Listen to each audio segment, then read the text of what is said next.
Assalamualaikum warahmatullahi wabarakatuh. Alhamdulillahirrabbilalamin. Assalatu wassalamu ala asyrafil anbiya'i wal mursalin wa ala alihi wa ashabihi ajma'in. Amma ba'du. Alhamdulillah, pada kesempatan ini kita bisa kembali belajar dalam pelajaran multimedia dan internet. Untuk materi kali ini kita akan membahas tentang multimedia, penjelasan tentang multimedia di dunia pendidikan. Bagaimana sih fungsi, peran, manfaat, kekurangan atau media apa yang dipakai dalam di dunia pendidikan ini. Melihat pada zaman sekarang yang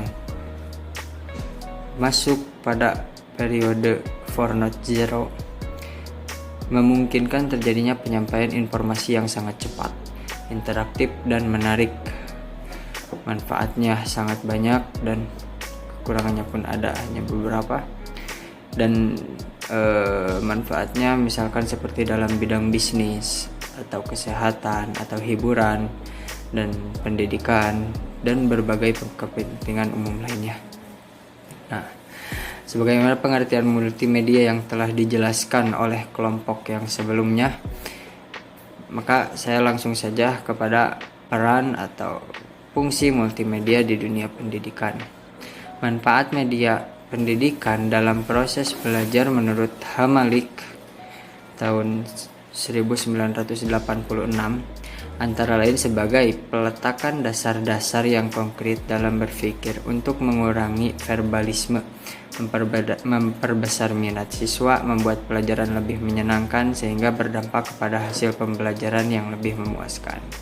Sebagaimana kita ketahui, ketika kita belajar hanya dengan misalkan stuck, hanya itu saja, dan penjelasan yang kadang sebagian ada yang membosankan, maka multimedia ini sangat berperan penting untuk menarik kembali kesemangatan seorang murid, siswa untuk lebih giat dalam belajar di dunia pendidikan. Itu salah satunya. Kedua, multimedia pun bisa digunakan sebagai materi pembelajaran yang mandiri. Dalam artian ketika kita santai-santai atau misalkan ketika ingin sesuatu, kita bisa menggunakan multimedia, menggunakan internet untuk kita belajar. Namun tentu itu tidak dapat menjadi patokan, menjadi tolak ukur, karena kita ketahui di dalam internet itu banyak berbagai sumber, yang mana sumbernya itu tidak semuanya bagus gitu. Ada yang buruk, ada yang sedang, ada yang bagus. Ketiga, multimedia digunakan sebagai media satu-satunya di dalam pembelajaran. Dalam demikian, seluruh fasilitas pembelajaran yang mendukung tujuan pembelajaran juga telah disediakan di dalam paket ini. Paket semacam ini disebut computer based learning.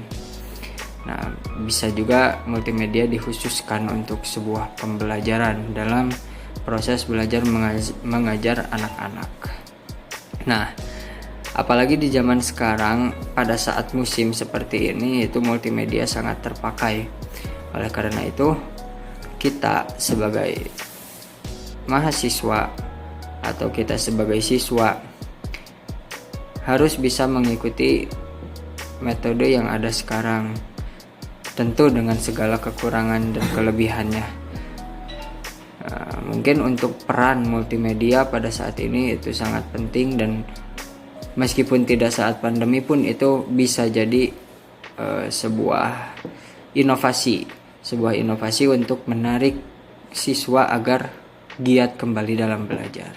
Mungkin itu peran yang bisa dijelaskan oleh saya terkait tentang multimedia yang ada di dalam pendidikan. Selanjutnya, saya akan memberikan sebuah penjelasan dalam proses pembelajaran. Dalam proses pembelajaran ini memiliki sebuah media pembelajaran. Media pembelajaran ini sangat berfungsi dalam melakukan proses pembelajaran saat berlangsung. Media pembelajaran ini sebagai alat bantu mengajar yang turut mempengaruhi iklim, kondisi, dan lingkungan belajar yang ditata atau diciptakan oleh guru. Menurut Levy dan Lenz, sebagaimana dikutip oleh Ashhart dalam buku, media pembelajaran mengupayakan 4 fungsi media pembelajaran, khususnya media visual, yaitu fungsi atensi. Fungsi atensi ini sebagai memudahkan atau menafsirkan sebuah data, dan yang kedua fungsi efektif. Fungsi efektif ini sebagai penyajian pelajaran menjadi lebih menarik, variatif, dan terpercaya. Yang selanjutnya fungsi kognitif. Kognitif itu yaitu untuk meningkatkan pemahaman siswa. Fungsi kompensatoris untuk membantu siswa yang lemah dalam memahami atau mengingat sebuah informasi. Jadi fungsi-fungsi tersebut sangat berfungsi untuk membantu siswa atau memahami sebuah informasi, untuk menafsirkan sebuah data atau penyajian pelajaran menjadi lebih menarik, variatif, dan terpercaya. Sebagaimana fungsi tersebut untuk meningkatkan pemahaman siswa itu sendiri. Pembahasan berikutnya yaitu contoh multimedia dalam pendidikan. Ada beberapa contoh penggunaan aplikasi multimedia dalam dunia pendidikan. Yang pertama, kamus multimedia elektronik. Salah satu contoh bagaimana multimedia boleh digunakan bagi tujuan pendidikan. Berbeda dengan kamus biasa, kamus multimedia elektronik akan memaparkan makna dari suatu perkataan atau istilah yang dikehendaki dengan berbagai media seperti audio, video, grafik, dan animasi, sehingga dapat dilakukan dengan lebih mudah. Yang kedua yaitu eksperimen atau uji kaji. Penggunaan media seperti video dan animasi dan sebuah proses eksperimen memperbolehkan pelajar untuk memahami dan menguasai konsep lebih mudah. Yang ketiga, simulasi proses kerja. Terdapat berbagai jenis aplikasi yang memanfaatkan teknik simulasi yang boleh digunakan bagi tujuan pendidikan. Yang keempat, bahan sejarah. Bahan sejarah juga menjadi lebih mudah dan menyenangkan dengan bantuan multimedia, karena bahan-bahan sejarah boleh direka bentuk untuk menghasilkan persembahan lebih hidup dengan menggabungkan konsep gambar, animasi 3 dimensi, dan sebagainya. Yang kelima yaitu pendidikan permainan hiburan. Proses pengajaran dan pembelajaran menjadi lebih semakin menarik sekiranya ia diselang-selingkan dengan elemen-elemen yang menghibur dan memikat hati pelajar. Dengan itu, pelajar merasa terhibur dan senang dengan pendidikan tersebut. Saya akan melanjutkan tentang materi sebelumnya. Saya akan menjelaskan tentang manfaat dan kekurangan multimedia di dunia pendidikan. Keuntungan dalam mempelajari interaktif berbasis multimedia antara lain materi pembelajaran yang abstrak menjadi lebih konkret atau nyata sehingga mudah diterima siswa atau mahasiswa. Yang kedua, multimedia dapat mengatasi kendala ruang dan waktu. Siswa yang belum memahami materi dapat mengulang materi tersebut. Tinggal buka HP atau misalnya tinggal cari di Google materi yang tidak dipahami sebelumnya yang diterangkan oleh guru, jadi kita bisa lihat langsung di Google. Terus kemudian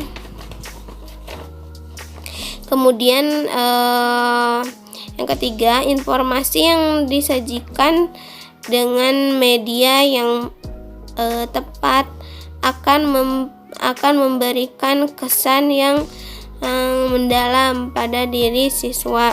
Keempat, penguasaan multimedia. Pembelajaran yang tepat akan dapat merangsang atau berbagai macam perkembangan kecerdasan. Kemudian yang kelima, materi pembelajaran yang diterima siswa menjadi lebih seragam atau relatif sama dan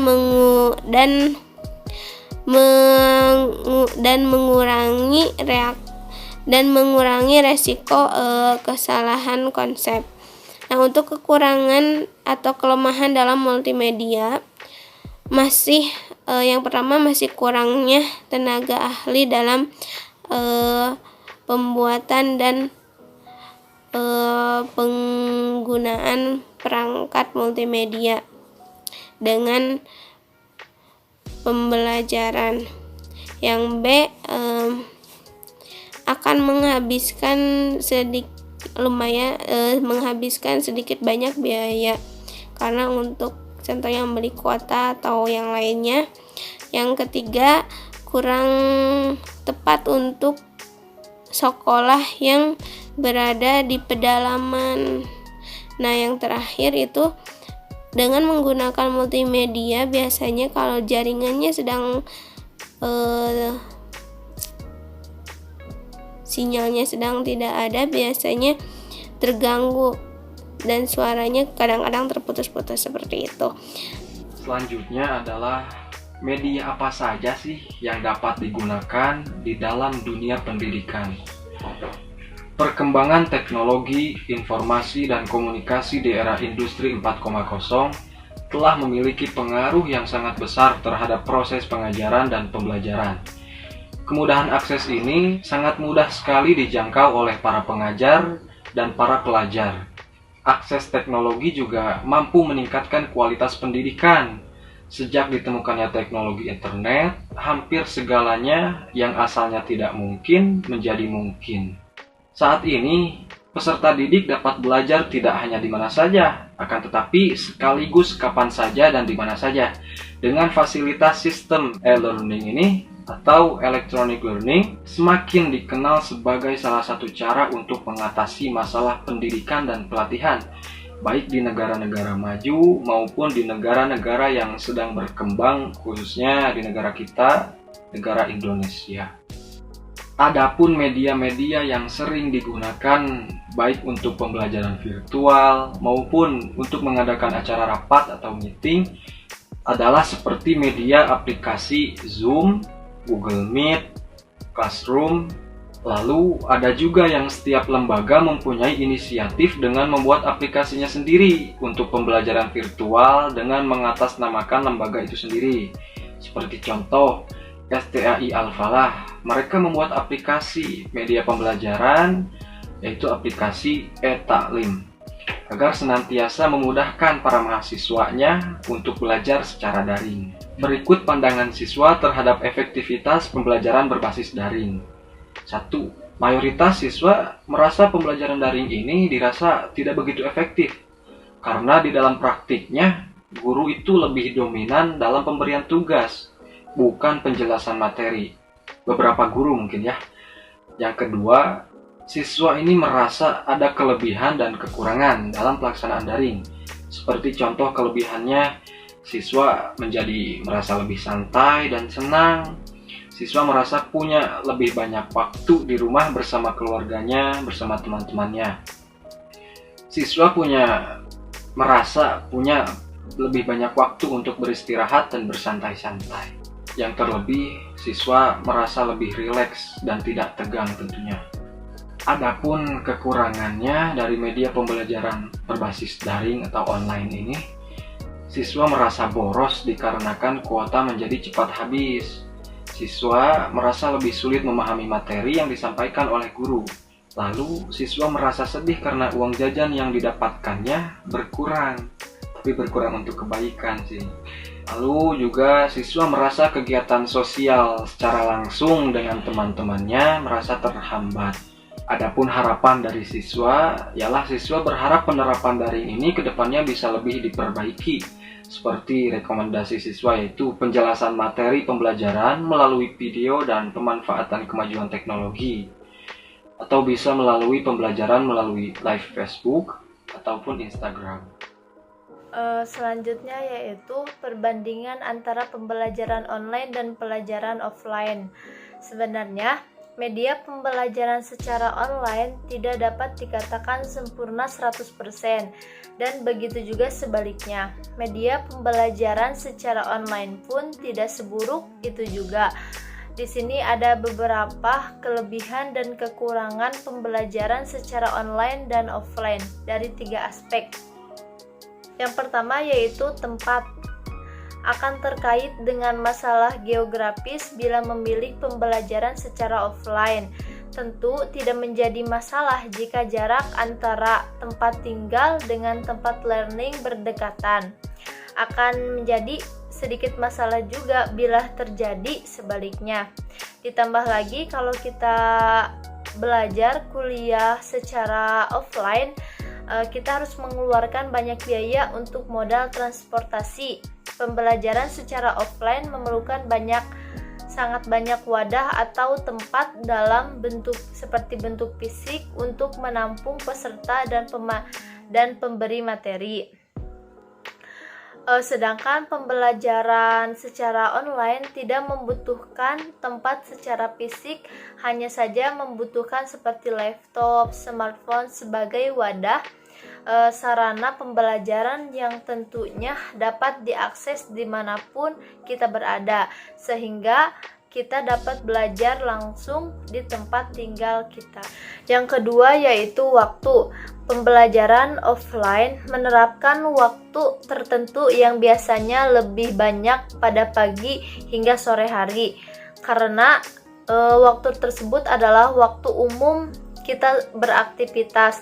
Hal ini dapat menjadikan keuntungan karena kita dapat lebih mudah menyerap informasi walaupun ada sedikit lembaga yang tetap membuka kursus di malam hari, sedangkan pembelajaran online cenderung lebih fleksibel. Beberapa lembaga pembelajaran ada yang menerapkan waktu 24 jam untuk dapat diakses oleh peserta didik. Sifatnya tidak live tetapi record. Tetapi ada pula lembaga pembelajaran yang menerapkan waktu tertentu untuk belajar, biasanya berbentuk live streaming. Yang terakhir yaitu yang ketiga, metode, fitur, dan interaksi.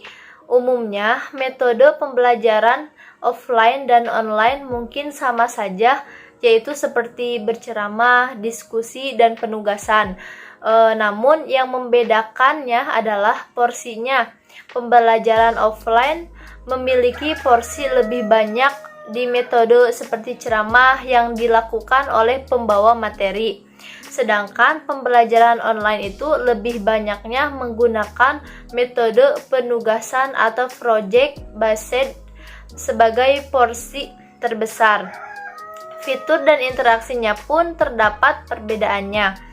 Pembelajaran offline biasanya menggunakan benda fisik yang cenderung monoton, misal buku gambar, papan tulis, dan lain sebagainya.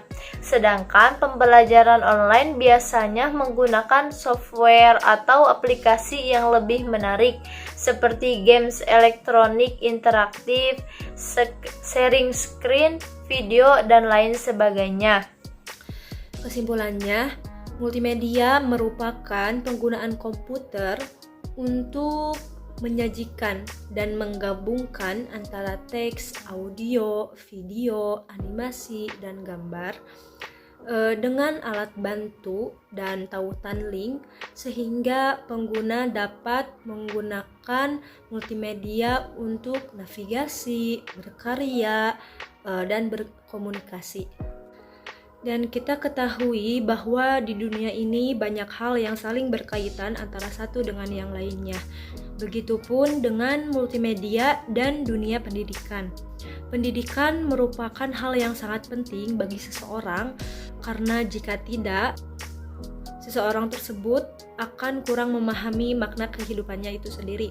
Apalagi pada masa saat ini, multimedia sangat berperan penting dalam dunia pendidikan, karena kita ketahui bahwa di dunia kita sedang menghadapi masa di mana ada virus COVID-19, dan pendidikan dialihfungsikan dengan menggunakan multimedia yang berupa media daring.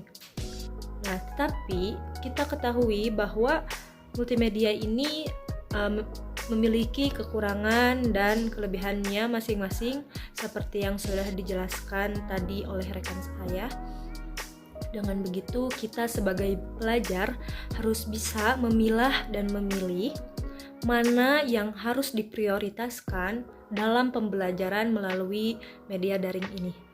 Sekian dari kelompok kami, mohon maaf apabila banyak kesalahan dalam pengucapan kata dan kurang jelasnya dalam penyampaian materi. Wassalamualaikum warahmatullahi wabarakatuh.